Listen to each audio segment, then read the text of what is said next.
Olá, boa noite a todos. Prazer enorme estar aqui. Estou trazendo essa água porque eu vou tossir um pouquinho, provavelmente, estou um pouquinho gripado. E, bom, reinvenção para mim seria essa área de jornalista e escritor, né? Eu fui e sou colunista ainda do jornal o Globo, exercendo especialmente uma função que na verdade, para mim, quase que indesejável, que é fazer a crônica da política brasileira, né?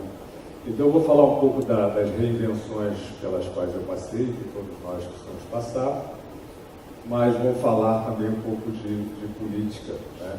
Que é a matéria que tem me perseguido mais do que eu a persigo, né? Então, de alguma forma, eu vou dizer hoje aqui como foi que eu me tornei um dilmólogo, né? Eu sou hoje provavelmente um dos maiores dilmólogos vivos, né?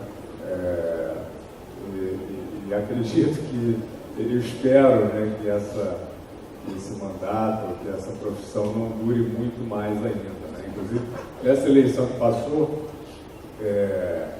alguns familiares, né, dizendo assim para mim: não, vem cá, se a Dilma perder no Aécio, acabou para você, vai escrever o quê? Vai falar de quê? Né? E eu disse: olha, eu absolutamente não torço que a Dilma permaneça no poder para que eu tenha assunto, né? Porque eu acho que esse é um assunto que vai tomar um pouquinho da nossa conversa aqui hoje, e que eu acho que a gente está tapando um buraco ao ter que falar de política no Brasil hoje, da maneira como nós estamos falando e com os assuntos que nós estamos precisando tratar, né? Eu acho que a gente hoje está, no Brasil, precisando praticamente explicar o óbvio, né? Explicar princípios, e isso dá um trabalho danado, né? O Brasil está muito perdido em estereótipos e mal entendidos, na minha opinião. Tudo aqui é minha opinião, porque, ao contrário de todos os meus colegas brilhantes, eu não sou doutor nem especialista, eu sou um observador e um palpiteiro e um contador de casos, né? Então, na minha opinião, nós estamos perdendo muito tempo no debate político no Brasil hoje, porque nós estamos precisando explicar o elementar para sair do atoleiro, né? Para ir em frente, para construir, para estruturar, né? A política, eu sempre digo, nunca me interessei pela política em si, né? A questão partidária, e os acordos e tal, uma coisa que não me fascina, né? Eu acho que a política importa e interessa na medida em que ela é a forma que a gente vai buscar para viver melhor, né? Para se organizar, para ter uma sociedade saudável, virtuosa e etc., né?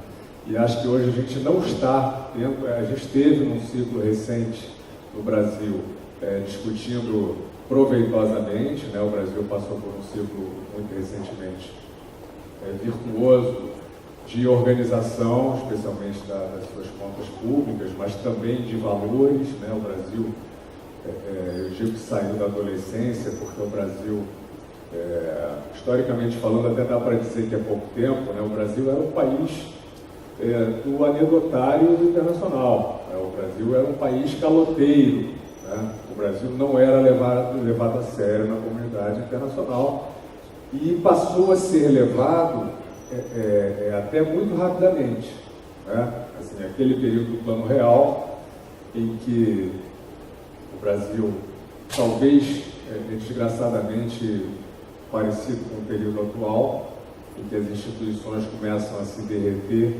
né? Pela falta de políticas responsáveis e de valores, né? Então, no momento do Plano Real aconteceu algo assim, né? O Brasil estava com as suas instituições em frangalhos, né?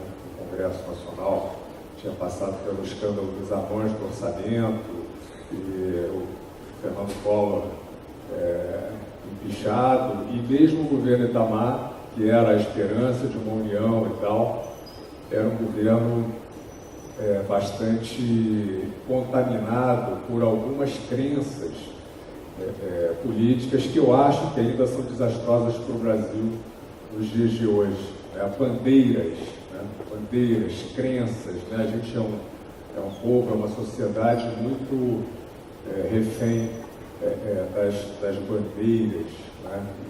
E eu acho que muitas dessas bandeiras denotam ausência de formação de convicção individual, né? É incrível, mas é por aí. Então, por conta desse momento atual, eu que vinha levando o meu ofício assim, para outros caminhos que eu sinceramente prefiro, me vi aí tendo que,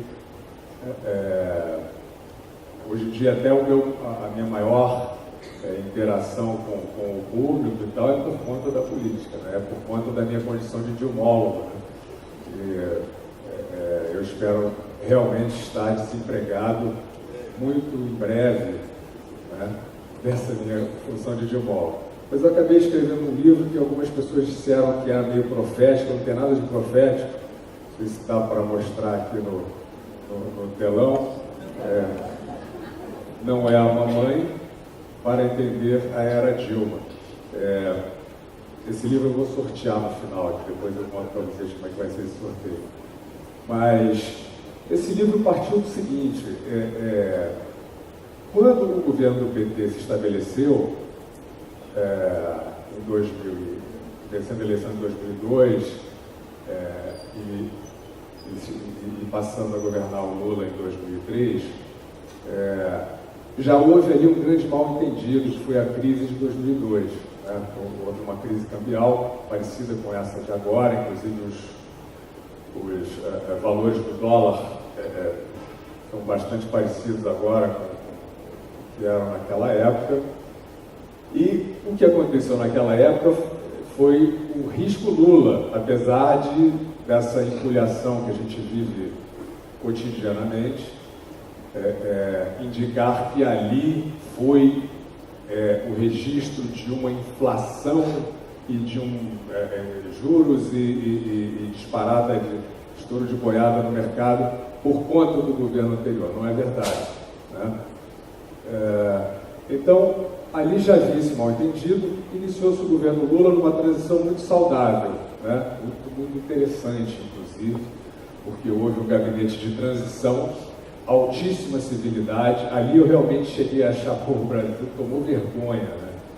Ou seja, os responsáveis pelas macro-diretrizes do governo, Fernando Henrique Cardoso, despachando no mesmo gabinete com os responsáveis pelas mesmas macro-diretrizes do governo Lula, né?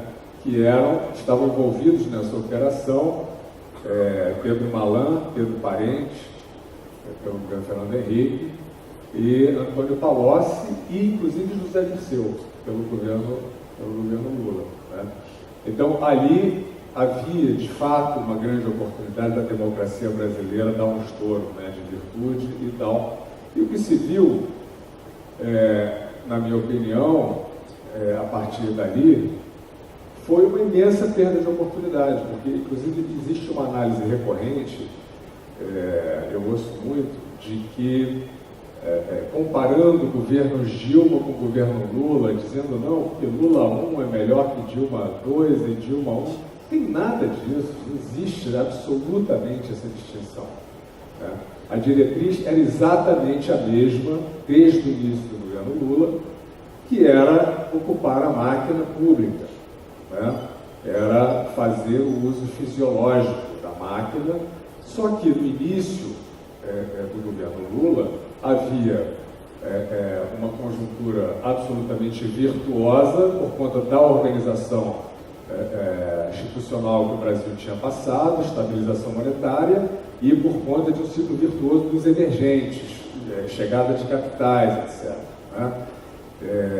O Brasil não fez, na minha opinião, absolutamente nada consequente para potencializar esse salto, né?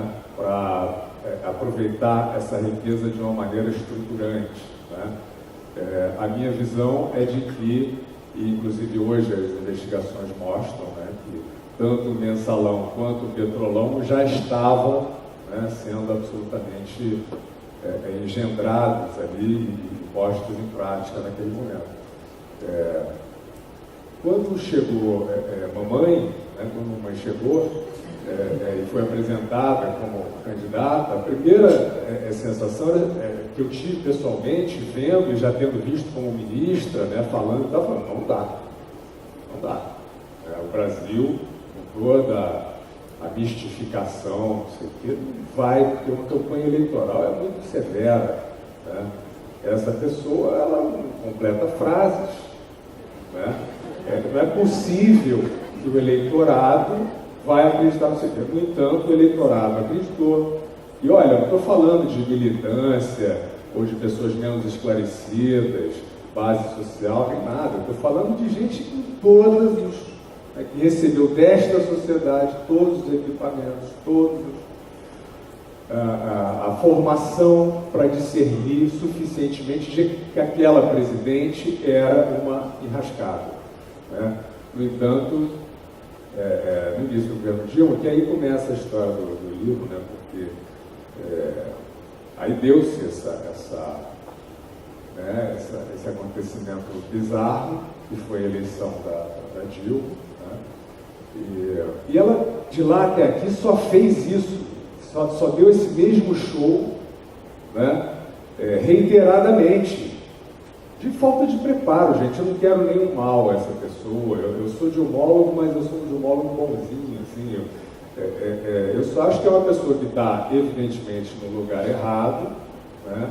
Não é a pessoa capaz de estar ali, porque ser presidente da República não é brincadeira, né? Ela não é talhada para aquilo, e ela poderia ter pulado fora, né? Ela poderia ter dito, bom, presidente, acho que é um pouco demais para mim e tal, mas não foi o que aconteceu, e aí estamos. Então, nesse período, nesse início desse período Dilma, quer dizer, na entrada do governo Dilma, o que se poderia esperar depois de 8 anos do PT no poder?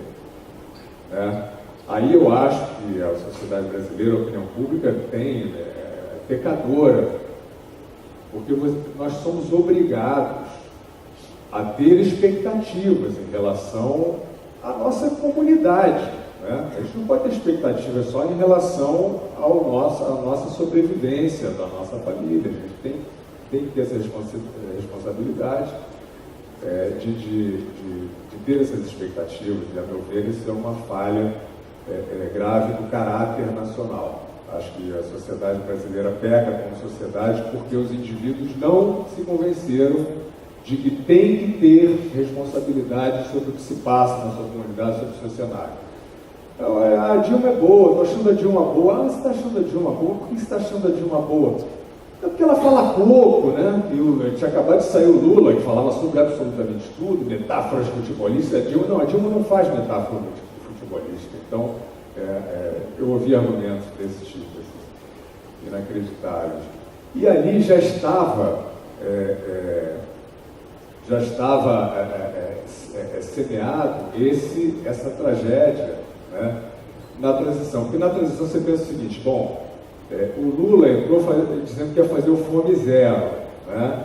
Era um projeto, ele ia pegar a política macroeconômica do Fernando Henrique, manter e ia fazer o Fome Zero para dar um reforço social, ok. O Fome Zero, como tudo que vem desse partido, desse grupo político, não tinha uma engenharia real, né? Era uma abstração, como tudo ali, né? São bandeiras, são abstrações, são publicidades, são sonhos, né? E então não havia Fome Zero. Mas aí entrou o Bolsa Família, aproveitando o princípio que já vinha de antes e tal, fizeram isso, quer dizer, mal ou bem ali era, né, para o leitor da conjuntura e olhar e dizer assim, bom, é isso, política macroeconômica Fernando Henrique e o Bolsa Família, tá bom, tá bonito então. Na chegada da Dilma não tinha nada.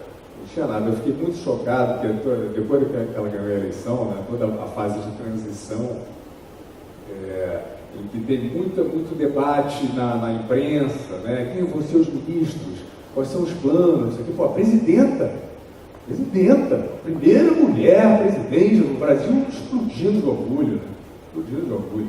A Jane Fonda veio aí se dizer que se orgulhava da Dilma Rousseff, né?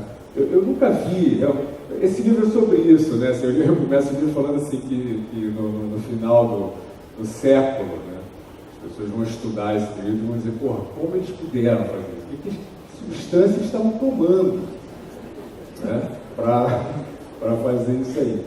E o fato é que não tinha absolutamente projeto nenhum, era um projeto de manter o fisiologismo, estava na cara, né?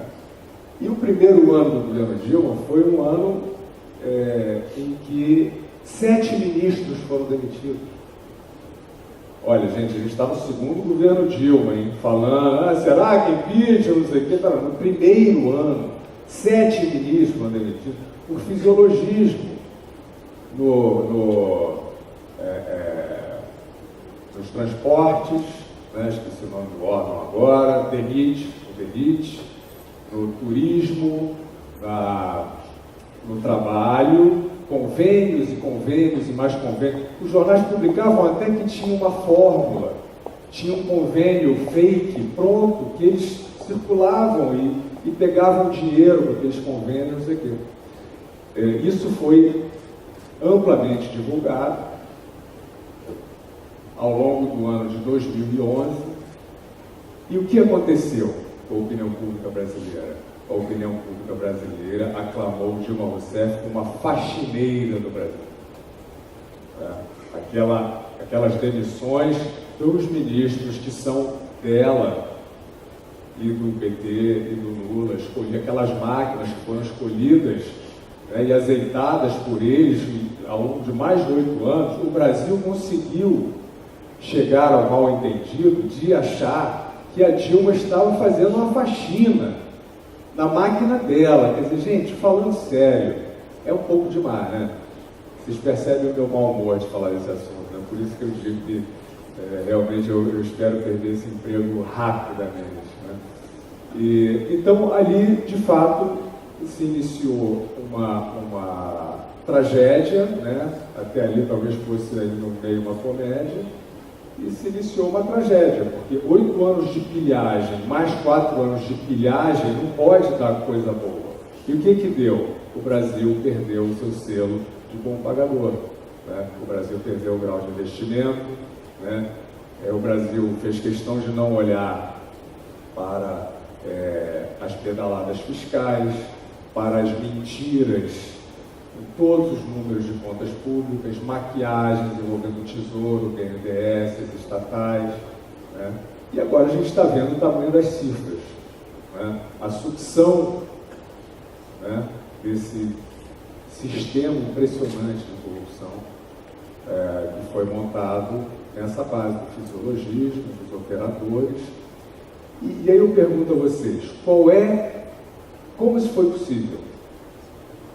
Como foi possível nós chegarmos a essa situação miserável que nós estamos hoje, tendo tudo a nosso favor, tendo um ciclo virtuoso a nosso favor, né?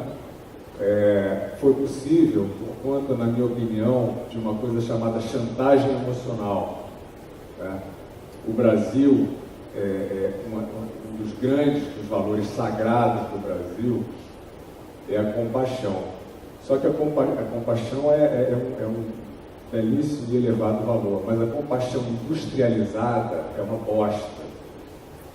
Entende? A compaixão usada como instrumento de poder, de enganação, de manipulação de cabeças, é mortal. O que acontece? Todos os momentos de vulnerabilidade desse grupo político, né, em que talvez se fosse um Collor, um PMDB e tal, chumbo neles, o que acontecia? Os representantes do povo, os heróis do povo brasileiro, assim saudados até hoje, mesmo depois de presos, né, são os guerreiros do povo brasileiro, choram. Eles choram, e quando eles choram, o Brasil chora, e abraça a mamãe do PAC, não sei o quê. Então, está chegando ao fim, eu queria dizer o seguinte, que a reinvenção, né, eu, claro, quero me reinventar me demitindo do cargo de ideomólogo, evidentemente, né? Essa é uma das reinvenções que eu pretendo. Mas o Brasil tem que realmente reinventar a sua noção de civilização, né? né? Chega do império da crença, parar de procurar uma bandeira para acreditar, porque aquele artista que eu admiro acredita, aquela pessoa que eu amo, gosta, não tem essa. É o império da responsabilidade. Né? Cada indivíduo tem que olhar a conjuntura, tem que avaliar e acreditar no seu próprio juízo. Agora, eu queria fazer um sorteio, e que vai ser assim tipo programa de auditório. Eu vou fazer uma pergunta, quem responder primeiro, não sei se vai dar para quem responder primeiro, levará esse belíssimo exemplar de Não é a Mamãe, para entender a Era Dilma. Eu queria perguntar para vocês o seguinte: qual foi, segundo a mulher Sapiens, uma das grandes conquistas do Brasil? E todo mundo falou. Rodrigo Batalha, muito obrigado. E você que vai escolher o destinatário desse exemplar. Um abraço.